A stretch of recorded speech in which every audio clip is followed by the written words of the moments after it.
Y vamos a orar. Señor, gracias porque eres bueno, porque eres fiel, porque podemos reunirnos a estudiar esta carta que tú has dejado en tu palabra. Y venimos con la expectativa, Señor, de que tú vas a cumplir aquello que prometiste, que es terminar la obra en nosotros que tú empezaste. Confiamos en eso por tu fidelidad y para que tu gloria sea claramente expuesta delante de nosotros. En el nombre de Jesús, Señor. Amén. Hebreos. Yo recuerdo muy bien que cuando recién conocí al Señor, de esas veces que vas a los estudios bíblicos, no había reunión en miércoles cuando yo llegué a Semilla, había solo la reunión de los domingos. De hecho, había 2 reuniones en domingo, pero no eran repetición una de la otra, sino había 2 reuniones porque en una estaban estudiando creo que Hechos y en la otra estaban estudiando Marcos. Entonces yo iba desde la mañana y me quedaba a las 2 reuniones, ¿no?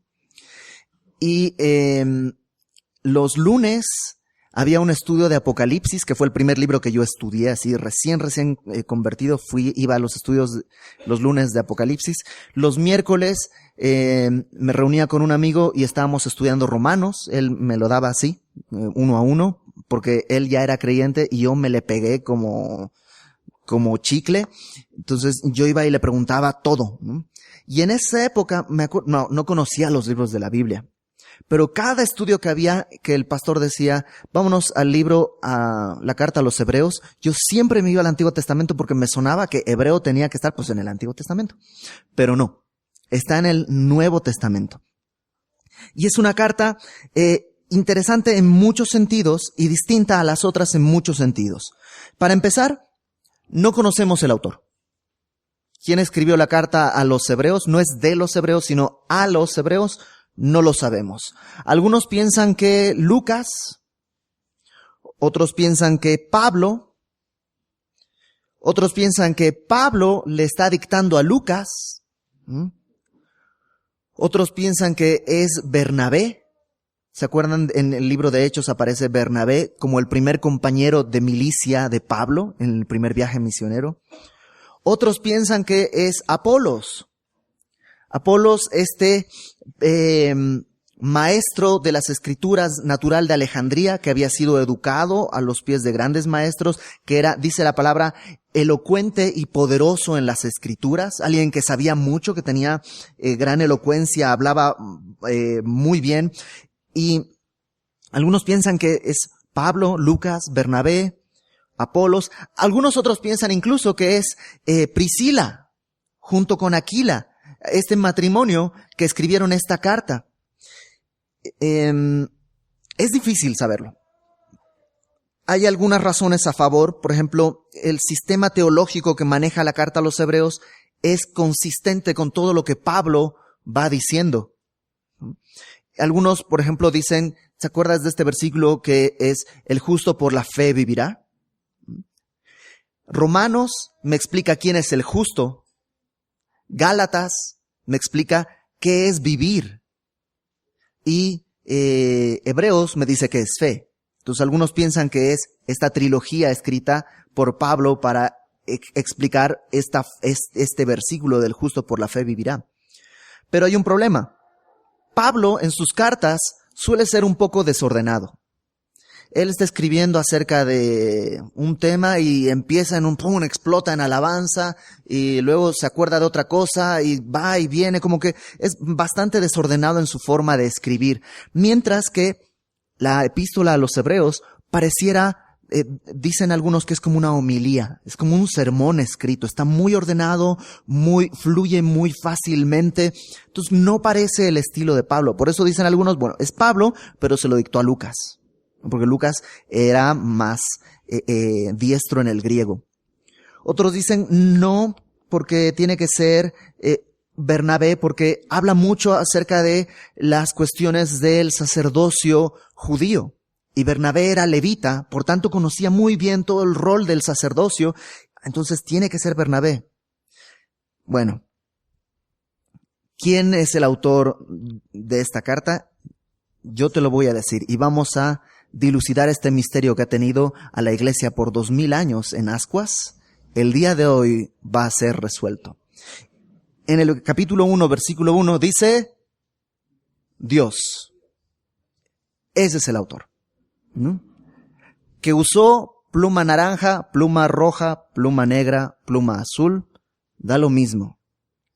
Si fue Bernabé, Pablo, Priscila, Aquila, da lo mismo.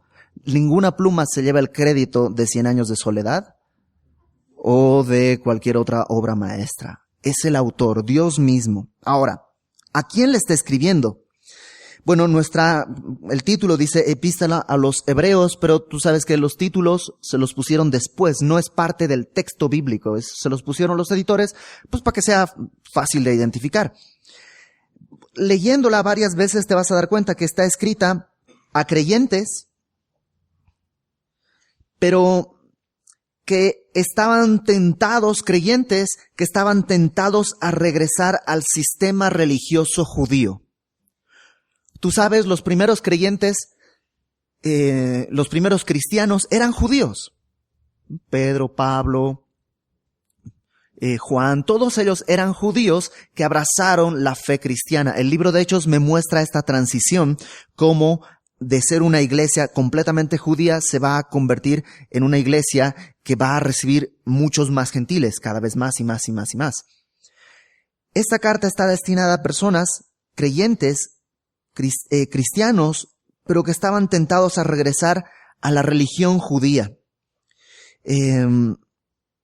Había a lo mejor algunas dudas entre si era verdad o no todo lo que habían estado diciendo.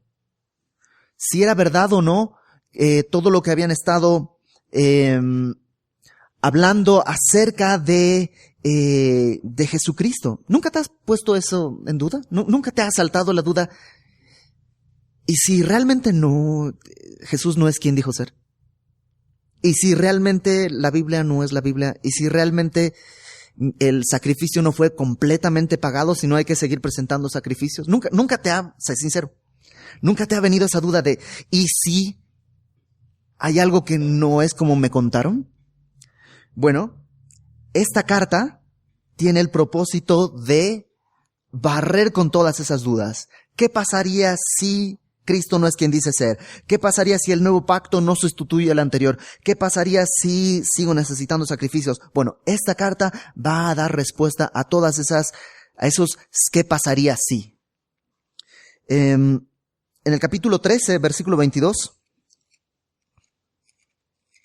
Capítulo 13 de Hebreos, versículo 22, es decir, el último capítulo, al final, el escritor de Hebreos dice: os ruego, hermanos, que soportéis la palabra de exhortación, pues os he escrito brevemente, ¿no? Entonces, el escritor considera que estos 13 capítulos, número 1, son breves, y es una palabra de exhortación. Y sí, es una palabra de exhortación. Por eso este libro es a veces poco popular. Tiene exhortaciones muy fuertes, tiene capítulos muy complicados, exhortaciones que hasta dan miedo leer. Ya vamos a pasar por ahí y vas a decir, ¿qué es esto? Pero bueno, es palabra de Dios y tiene un propósito el por qué está ahí. ¿Qué más? Fue escrita seguramente antes del año 70 de nuestra era. ¿Por qué? Porque habla de cosas que se hacían en el templo y habla en presente, como si el templo todavía existiera. Y en el año 70, el templo fue destruido y dejó de existir. Si hubiera sido escrita después del año 70, probablemente hubiera dicho, antes en el templo pasaba y esto y esto y esto. Pero no, lo dice claramente, en el templo sucede esto. Entonces fue escrita antes del año 70.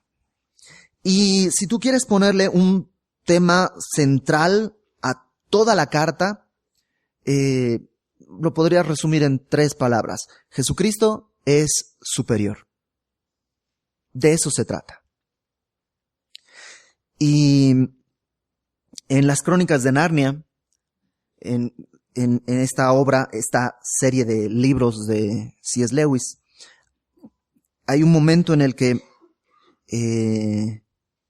Lucy, no mi esposa, sino el personaje de las Crónicas de Narnia, es una niñita, se encuentra con Aslan y Lucy le dice, Aslan, eres más grande.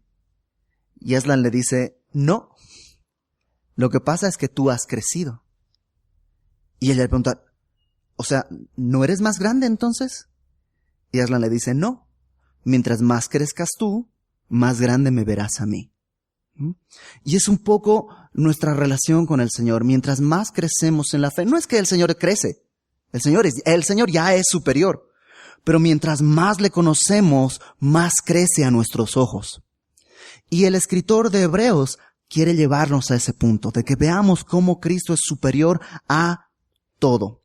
Y si Dios nos presta el favor, vamos a ver el capítulo 1 el día de hoy.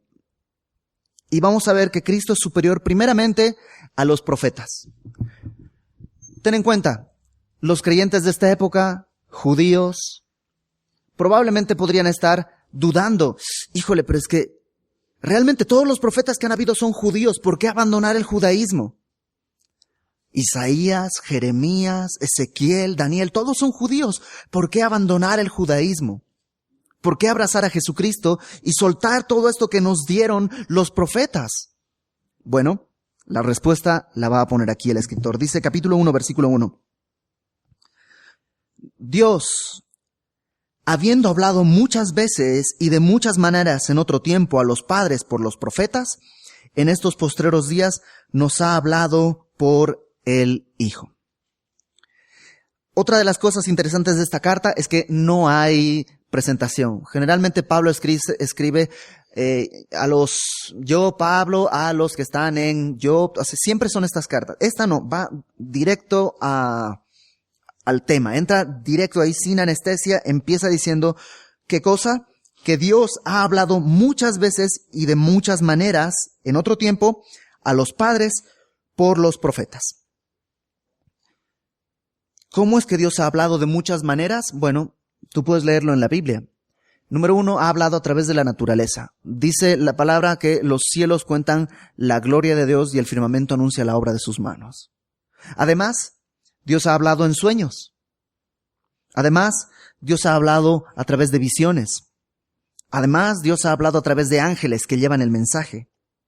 Entonces, Dios ha hablado de muchas maneras, de muchas formas a los profetas. Pero dice en el versículo 2, en estos postreros días nos ha hablado por el Hijo. En los postreros días, déjame corregir aquí un poco, yo sé, suena muy soberbio, pero está mal traducido en la Reina Valera. La palabra por, en los postreros días nos ha hablado por el Hijo, ese por, se lo pone para que tenga un poco más de sentido gramatical, pero no es el sentido griego. Si la tradujéramos en griego, gramaticalmente suena medio feo, pero sí el sentido es claro. En griego lo que dice es, en estos postreros días nos ha hablado en Hijo. No por el Hijo, sino en Hijo. ¿Qué quiere decir eso de que Dios antes habló a través de distintas maneras por los profetas, pero ahora nos ha hablado en Hijo? Pues esto, que el Hijo no solo es el mensajero de Dios, sino es el mensaje de Dios, es el lenguaje de Dios. ¿Quieres oír la voz del Padre? Pues voltea a ver la vida del Hijo. Esa es la voz del Padre. ¿Sí queda claro? O sea, ¿has oído esta frase? ¿Qué haría Jesucristo? What would Jesus do? Bueno, es real. Esa es la voz de Dios. En estos postreros días, Dios nos habla en Hijo. Ese es el idioma del Padre. Y tiene sentido. Jesucristo es presentado como el Logos, el Verbo de Dios. Jesucristo es el idioma del Padre. Por eso es tan importante conocer no de Dios, sino conocer a Cristo. Porque es la forma en la que puedo conocer a Dios. Otro detalle. Dice que en estos postreros días nos ha hablado en Hijo. O sea, a partir del nacimiento de Cristo estamos en los postreros días. A partir del nacimiento de Cristo estamos en la recta final. Y hay que estar atento a todo esto porque el día de hoy Dios también puede hablarnos en visiones, sí. Dios puede hablarnos en sueños, sí. Pero todas esas cosas son solo confirmación de lo que Dios nos quiere hablar en Hijo. ¿Tienes problemas en tu vida? ¿No sabes cómo actuar? Bueno, escucha a Dios. ¿Cómo? ¿Cómo actuó Jesucristo? No solo lo que dijo, cómo actuó, cómo vivió. ¿Y dónde tengo todo eso? En la palabra. En la palabra. Y es padre porque los profetas eran solo mensajeros. Y además, cada profeta tiene un solo mensaje. Mientras que nosotros tenemos a alguien que es superior a los profetas. Porque no solo es un mensajero, sino él mismo es el mensaje, pero no una parte del mensaje, es todo el mensaje de Dios. Jesucristo es superior. En Juan capítulo 1, podríamos ir a 1000 versículos, apunté 1000, 8000 versículos mientras estudiaba, pero solo seleccioné 2 porque creo que dejan bastante claro. En Juan capítulo 1, versículo 14, es muy claro, aquel verbo, Jesucristo, el verbo de Dios, el logos de Dios, la palabra de Dios, el mensaje de Dios, fue hecho carne y habitó entre nosotros. Y vimos su gloria, gloria como del unigénito del Padre, lleno de gracia y de verdad. Fue hecho carne. En Juan capítulo 1, versículo 18, dice, a Dios nadie le vio jamás. El unigénito Hijo que está en el seno del Padre, Él le ha dado a conocer. ¿Te acuerdas en Juan 14? En Juan 14, versículo 8, Felipe le dice a Jesucristo, Señor, muéstranos el Padre y nos basta. ¿Y qué dice Jesús? ¿Tanto tiempo hace que estoy con vosotros y no me has conocido, Felipe? La forma de conocer a Dios es a través de Cristo, porque Cristo es la revelación de Dios, es el mensaje, no solo el mensajero, sino es el mensaje. El día de hoy, Dios nos habla en Hijo. Versículo 2, la segunda parte. Fíjate las características del Hijo, a quien constituyó heredero de todo, y por quien asimismo hizo el universo, el cual siendo el resplandor de su gloria y la imagen misma de su sustancia, y quien sustenta todas las cosas con la palabra de su poder, habiendo efectuado la purificación de nuestros pecados por medio de sí mismo, se sentó a la diestra de la majestad en las alturas. Aquí hay 7 características de este Hijo que es superior a todo. Número 1, dice que es heredero de todo, a quien constituyó heredero de todo. Dios estableció que todo le pertenezca al Hijo. Es todo de Él, es el poseedor de todo, es el soberano de todo, el heredero de todo. Ahora, no solo es el heredero. Segunda característica, ahí mismo dice, y por quien asimismo hizo el universo. No solo es el que va a heredar todo, sino además es el creador de todo. Ahora, la palabra universo que está ahí, la ponen porque no hay otra forma de describir lo que dice la palabra en griego. La palabra en griego es aion, que quiere decir eternidad, tiempo. Déjame ponerlo de esta manera. Jesucristo no solo creó todas las cosas, visibles e invisibles. Creó también el tiempo donde están puestas todas estas cosas. ¿Sí cachas la diferencia? No solo creó el objeto, sino el tiempo, esto inmaterial que no tiene cuerpo ni materia, esto material que es el tiempo, pero que curiosamente tiene, ya hemos descubierto, propiedades físicas. Es creado el tiempo, hay un punto en que comenzó a existir. Bueno, Cristo está antes de eso. Él es el creador de todas estas cosas. Número 3, tercera característica de Cristo. Dice, el cual, siendo el resplandor de su gloria. El resplandor de su gloria, literalmente el brillo de la gloria de Dios. Alguien lo puso de esta manera.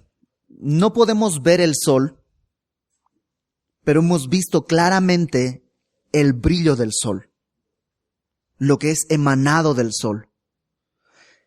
De esa misma manera, al Padre nadie le vio, pero podemos claramente ver a Jesucristo, que es el resplandor de la gloria de Dios, el brillo de la gloria de Dios. Ahora, número 4, porque esto es importante, no solo es el brillo, porque eso parecería que es como la emanación de Dios, pero no es eso. Fíjate lo que dice después de decirnos que es el resplandor de su gloria, la imagen misma de su sustancia. La imagen misma de su sustancia. La palabra imagen que está ahí, en griego es la palabra carácter. Y lo digo así con esa acentuación carácter, para que no mezclamos con carácter.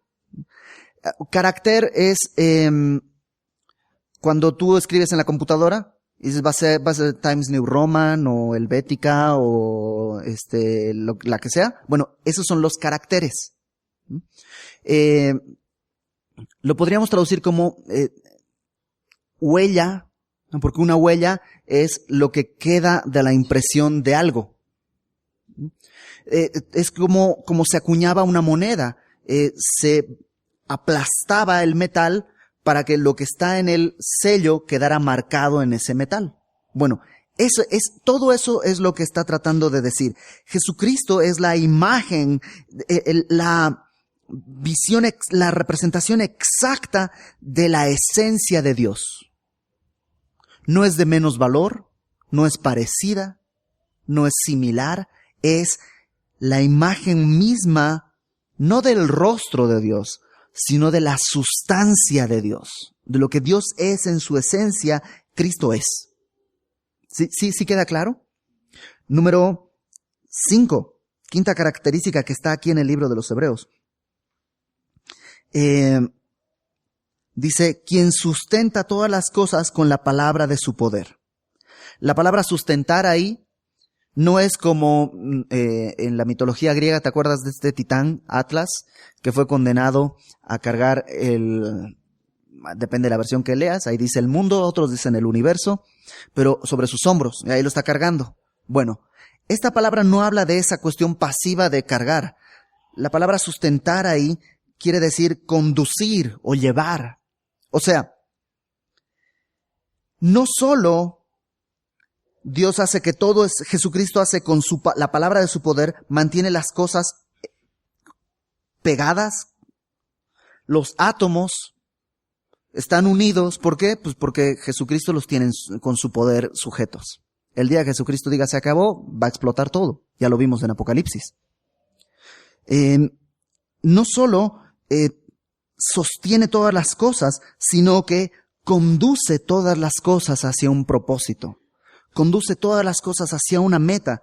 ¿Y cuál es esta meta? Pues ya la vimos también en Apocalipsis. Que el momento en el que todo va a ser disuelto. Entonces, Jesucristo es heredero, es el creador, es el resplandor de la gloria de Dios, es la imagen misma de la esencia de Dios, es el que sustenta todas las cosas con la palabra de su poder. Número 6 dice, habiendo efectuado la purificación de nuestros pecados por medio de sí mismo. Esto te vuela la cabeza. No solo es poderoso, no solo es eterno, sabio, sino que además es amoroso. Ha pagado el precio de nuestros pecados, la purificación de nuestros pecados. ¿Y por qué lo hizo? Lo hizo por medio de sí mismo. Solo Él podía hacerlo. Y solo Él podía hacer el sacrificio para hacerlo. Entonces, además de todas las cosas que hemos estado viendo, súmale que es amoroso. Nos amó, y porque nos amó, por medio de sí mismo, pagó la purificación de nuestros pecados. Y número 7, dice, se sentó a la diestra de la majestad en las alturas. Y no es que después de haber purificado nuestros pecados quedó tan cansado que llegó, como cuando tú llegas y ya, terminé. No se sentó porque estaba cansado, se sentó porque la obra está concluida.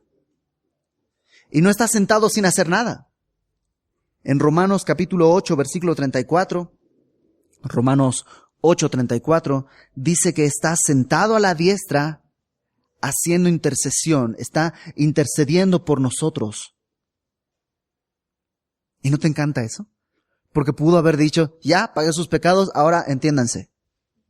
No, Él está a la diestra del Padre sentado a la diestra de la majestad en las alturas, intercediendo por nosotros. Entonces tú dime, ¿es superior Cristo o un profeta? Claramente un profeta es inferior a Jesucristo. No hay nadie superior a Jesucristo. Ahora, para los judíos, los ángeles eran muy importantes. Eran seres muy importantes, no solo porque, entre otras cosas, la ley, que era algo central en la mentalidad judía, había sido entregada por medio de ángeles. Lo puedes leer en Deuteronomio, no apunté la cita, pero versículo 33. No. Deuteronomio 33, 8 o 33, bueno, búscalo en tu casa. Pero la ley fue entregada con millares de ángeles como testigos. En Gálatas capítulo 3 versículo 19, Gálatas 3:19, esa cita sí la puedes apuntar con toda certeza.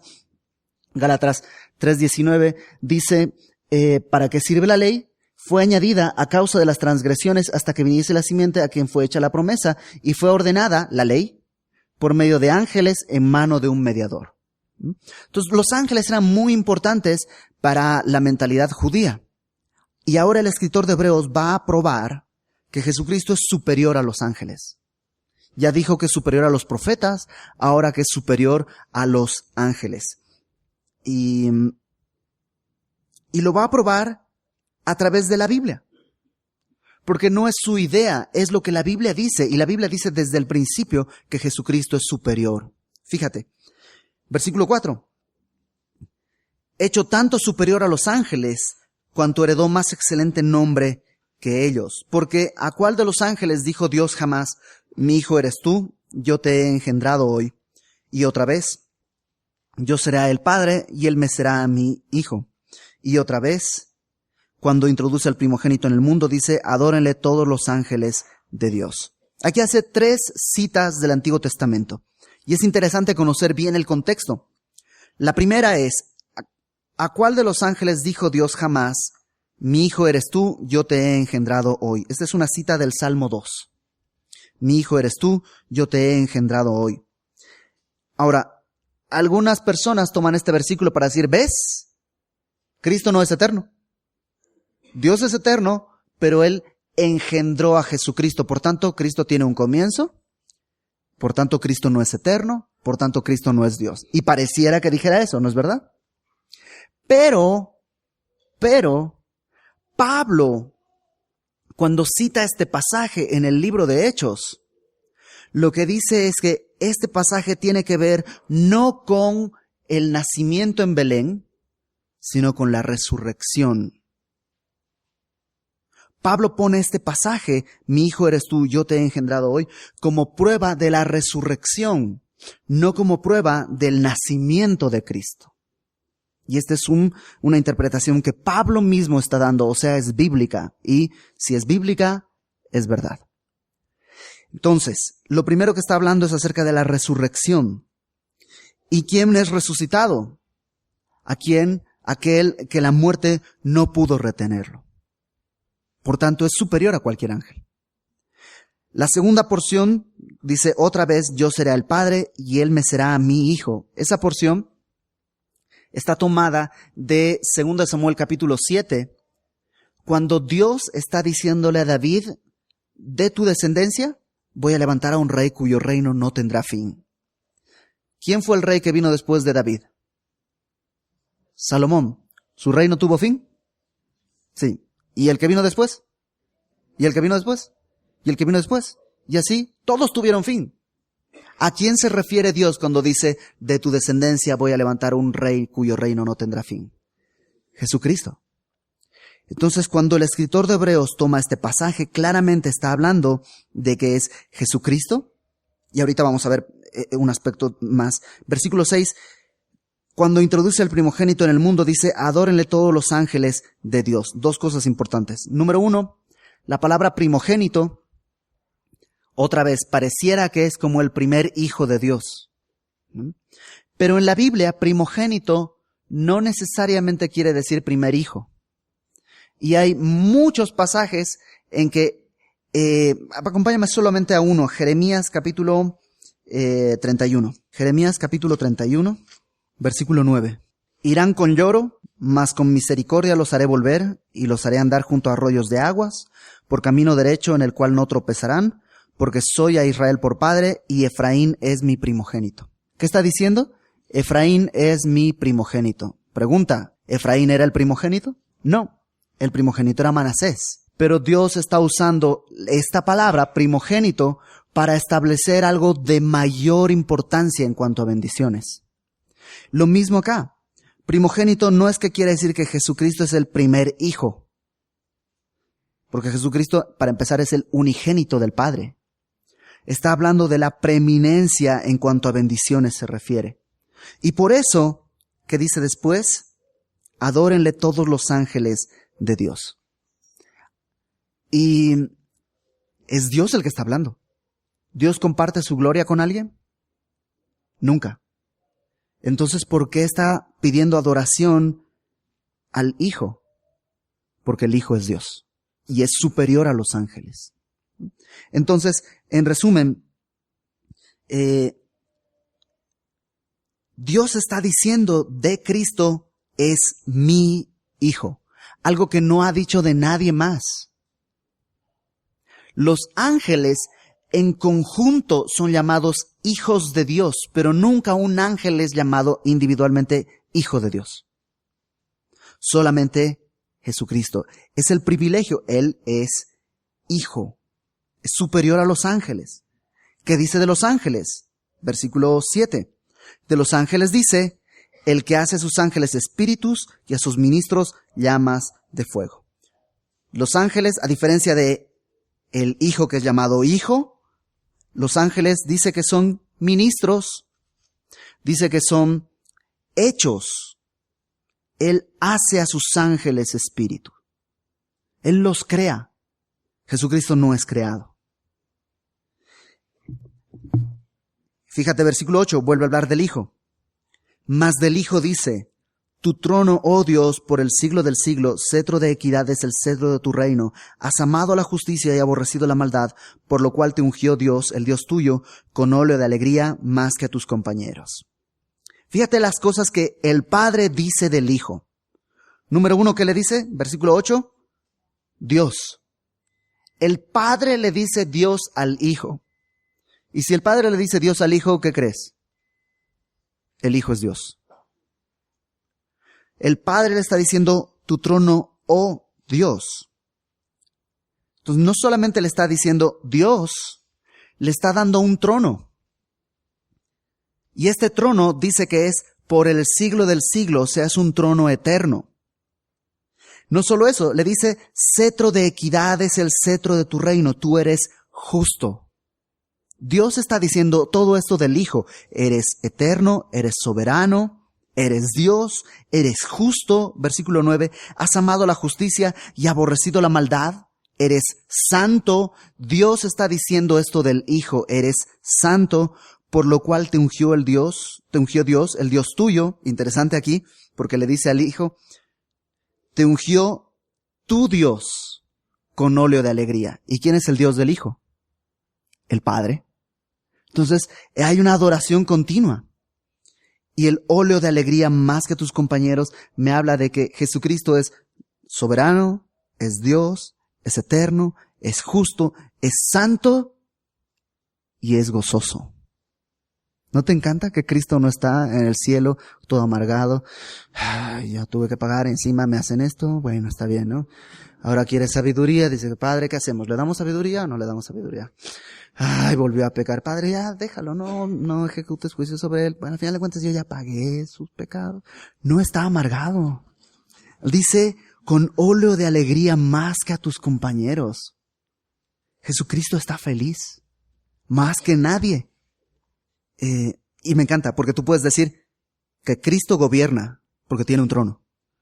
Cristo gobierna eternamente, porque es por el siglo del siglo. Cristo gobierna eternamente con justicia perfecta.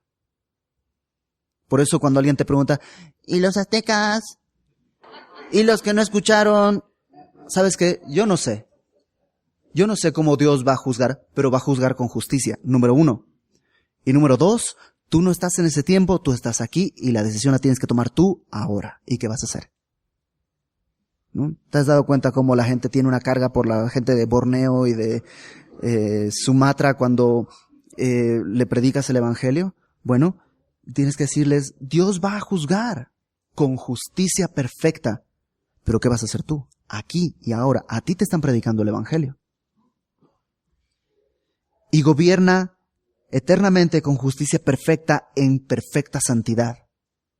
Y gobierna para siempre, eternamente, con justicia perfecta en perfecta santidad y en gozo. Y además, versículo 10, fíjate. Tú, oh Señor, es Dios hablando del Hijo. En el principio fundaste la tierra y los cielos son obra de tus manos. Ellos perecerán, mas tú permaneces. Y todos ellos envejecerán como una vestidura, y como un vestido los envolverás y serán mudados, pero tú eres el mismo y tus años no acabarán. Dios dice de Cristo que es el Creador, que es el Eterno, que Él está ausente del tiempo, estuvo antes de que el tiempo fuese, y Él va a permanecer cuando todo esto sea deshecho. Y por último, versículo 13. ¿A cuál de los ángeles dijo Dios jamás, siéntate a mi diestra hasta que ponga tus enemigos por estrado de tus pies? ¿A cuál? ¿Cuál sería la respuesta? A ninguno. Verso 14. No son todos espíritus ministradores, los ángeles, enviados para servicio a favor de los que serán herederos de la salvación. Qué distinto. El Hijo está sentado a la diestra, esperando que sus enemigos sean puestos por estrado de sus pies, mientras que los ángeles son espíritus ministradores, enviados para servicio para nosotros. Y también lo vimos en Apocalipsis, cómo los ángeles son enviados para hacer distintas funciones y distintas cosas. El día de hoy, los ángeles son enviados para cumplir funciones de parte de Dios. Y de hecho, en 1 Corintios capítulo 6 versículo 3 dice que tú y yo como creyentes, hijos adoptados del Padre, vamos a juzgar a los ángeles. Entonces, ¿quién es superior? Jesucristo. Superior a cualquier profeta. Y aquí tú puedes poner a Buda, a Mahoma, a cualquier profeta que haya, falso o verdadero. Cristo es simplemente superior a cualquier profeta. Y también es superior a todo ángel. Es tan chistoso como hay gente que le hablas de ángeles y dice, ay, sí, cierto, no, y los ángeles tal y tal, dice, como que se emociona y todo. Y cuando le hablas de Cristo, no quiere escuchar. Pero Cristo es superior a cualquier ángel. Por eso podemos estar tranquilos. Tu fe ha sido depositada en alguien que no es injusto, no es pasajero, no es caprichoso. Es alguien eterno, no es pasajero. Es alguien justo, es alguien santo, es alguien amoroso, es alguien poderoso. ¿Cómo mi vida no va a caer hecha pedazos? Permaneciendo en la palabra, porque dice que Él sostiene todas las cosas con la palabra de su poder. ¿Tu vida se está cayendo a pedazos? ¿Hay partes de tu vida que se están desmoronando? ¿Qué necesito hacer? Conducirlas a Cristo, porque su palabra tiene poder para sostener todas las cosas. Él sustenta todas las cosas con la palabra de su poder. Y vamos a terminar con una última cosa que tiene que ver con nuestra conducta diariamente. Porque fíjate lo que dice en el versículo 8 y 9. Y creo que si de toda esta prédica te llevas esto y lo vives, has ganado muchísimo.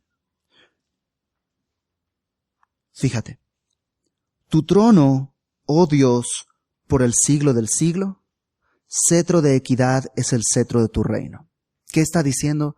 Que Cristo es justo en sus juicios. Que Cristo es eterno. Que el cetro de su reino, la justicia con que Él juzga, es de equidad, es de justicia. Por tanto, no importa la condición en la que yo viva, no importa la circunstancia que me rodee, Dios nunca es injusto. Nunca es decir, puede haber injusticias humanas, pero desde el punto de vista de Dios, todo está correcto. ¿Te acuerdas que en Apocalipsis aprendimos que cuando lleguemos delante de Él vamos a decir, justos y verdaderos son todos tus caminos, Señor, Rey de los santos? Y cuando entiendo eso, fíjate lo que dice el versículo 9. Has amado la justicia y aborrecido la maldad, por lo cual te ungió Dios, el Dios tuyo, con óleo de alegría más que a tus compañeros. Cristo es el hombre más feliz. Era el hombre más feliz que pasó por la tierra. Aunque es llamado varón de dolores por todo lo que sufrió, dice que por el gozo puesto delante de él, caminó hasta el frente. Era el hombre más feliz. ¿Por qué? Porque amó la justicia y aborreció la maldad. ¿Quieres ser gozoso? ¿Quieres verdaderamente caminar feliz? Ama la justicia y aborrece la maldad. Ama la justicia. Hay gente que quiere esperar a caminar en santidad cuando tenga 80 años. Pero ¿sabes qué es lo único que vas a conseguir? 80 años de amargura antes de empezar a ser feliz. Si empiezas el día de hoy a amar la justicia y a aborrecer la maldad, Dios te va a ungir con óleo de alegría. El gozo no viene de las cosas que tenemos. El gozo no viene de las cosas que conseguimos. El gozo es un don de Dios. Así que, ¿cómo conseguir este gozo? Amando la justicia, aborreciendo la maldad. Y la justicia es todo aquello que Dios determina sobre mi vida porque Él es justo. Entonces, puedes confiar. Cristo es superior y en esa confianza puedes caminar en santidad porque además nos conviene, ¿no? Vamos a orar. Señor, te doy gracias porque tú siendo superior a todo, Señor, tú siendo el heredero de todo y el creador de todo, y el que sustenta todas las cosas. Tú siendo, Señor, santo, santo, santo, nos has purificado de nuestros pecados por medio de tu propio sacrificio, con tu propia sangre. No hay nada superior a ese amor, Señor. Nada. Ayúdanos a vivir entendiendo eso, que tú eres el que gobierna. No importa lo que esté pasando en nuestras vidas, tú eres el que gobierna. Tú eres superior. Tú eres justo. El cetro de tu reino es cetro de equidad. Y en ese entendimiento, Señor, ayúdanos a amar la justicia y a aborrecer la maldad. Primeramente para que tu gloria sea manifestada en nuestras vidas y muchos vean que tú eres el Señor, para gloria de Dios Padre. Y como añadidura, para poder caminar en gozo, en medio de un mundo que vuelve a la gente amargada, en medio de un mundo que entristece, que podamos caminar en gozo, porque tú nos unges, Señor, con tu Espíritu y nos das el don de gozarnos en la circunstancia en la que estemos. Gracias, Padre, por tu palabra. Ayúdanos a vivir creyendo esto, a no adorar nada más que tu nombre. Y esto, Señor, para que podamos verdaderamente cumplir el único propósito por el cual fuimos creados, Señor. Servir para tu gloria. En el nombre de Jesús, Señor. Amén.